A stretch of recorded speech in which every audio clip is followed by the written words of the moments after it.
Tine havde som lille meget svært ved at sove om natten. Kunne godt falde til ro og sove. Så gik der en halv time, og så var hun vågen igen. Og det kunne gentage sig 3-4 gange om natten. Og så fik hun en kædedyne, og det er nu 4,5 år siden. Og det har altså gjort en stor forskel. Det har rent faktisk betydet, at hun falder ikke nemt i søvn, men hun falder til ro og slapper af og bliver liggende uden at være aktiv. Og det gør jo også, at hun meget hurtigere falder i søvn, og så sover hun.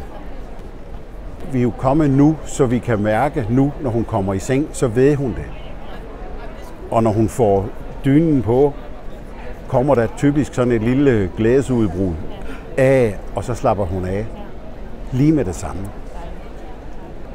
Altså, når vi er nogle steder, vi har altid kædedynen med, fordi ellers falder hun ikke til ro. Så det er blevet meget nemmere, Tine. Hun er glad for den. Meget glad.